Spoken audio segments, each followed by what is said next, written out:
من التداخل اثناء الحلم.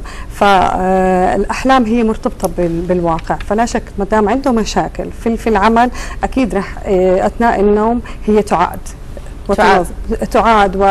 وبصير في زي كوابيس وبيحلم في الامور اللي فعلا انه هي مزعجته.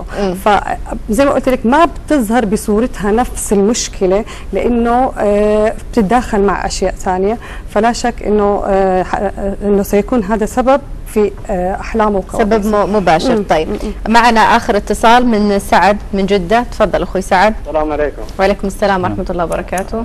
لو سمحت بالله بكلم الدكتور، يعني بالنسبه للتسخير، يعني هل انه انا كنت ادخن وبطلت لي تقريبا سنه. ارفع صوتك يا سعد. يعني تدخين؟ ايوه يعني بطلت التدخين وكمان يعني لا زالت المشكله فيه.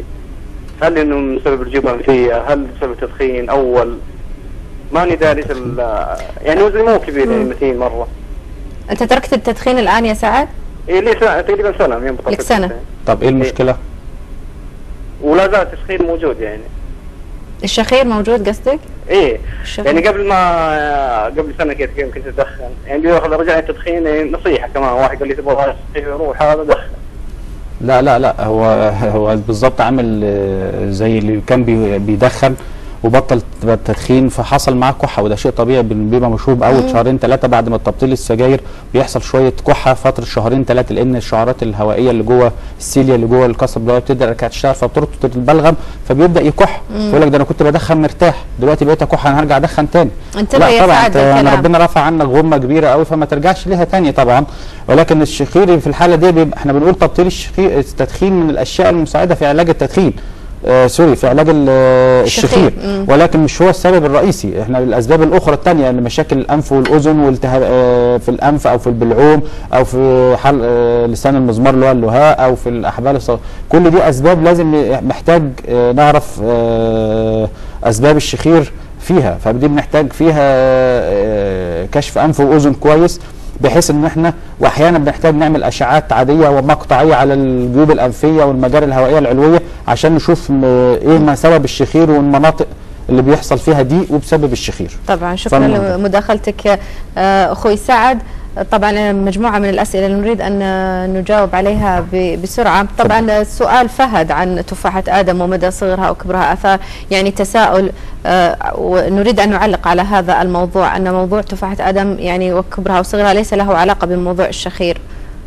ده قد يكون له علاقه من بعيد شويه، ولكن اللي يحكم في هذا الشيء ان تفاحه الادم دي حجمها كبير او صغير هو انسان متخصص في هذا المجال، مش مجرد ان انا شفتها كبيره عندي وصاحبي شافها قال لي لا ده كبيره عندك عني، لا الامور ترجع لبعض الاختلافات كتيره. ممكن يكون هو نفسه زميله سمين شويه، الرقبه عنده قطر الرقبه عنده اكتر منه فعشان كده التفاحه مش ظاهره عنده اكتر. ممكن تكون القصبه لو عنده البوزيشن بتاعها او وضعها متقدم للامام فبتظهر التفاحه اكتر عنده.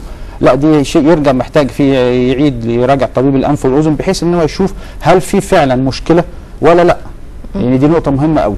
طيب. لان في دايما الرينج بتاعنا الطبيعي في اختلافات فيه ما دام في الرينج الطبيعي ما بيهمناش ما بيقلقناش. طبعا اغلب التساؤلات التي وردت من ابو يوسف وخالد من تبوك كلهم يعني كانوا يتكلمون عن موضوع اسباب الشخير، وانت ذكرت بان اسبابها عديده جدا، لكن في مقابل تعدد الاسباب هل الحل واحد او على قد تتقلص يعني؟ لا احنا قلنا خلصنا موضوع الشخير في الاطفال. في الكبار نمره واحد السلوك العام للشخص لازم نحتاج يحصل فيه تغيرات فيما يتعلق بالوزن. المريض محتاج يظبط الوزن، محتاج يظبط الضغط والسكر اذا كان يعاني منهم، محتاج يظبط الغده الدرقيه اذا كان فيها خلل.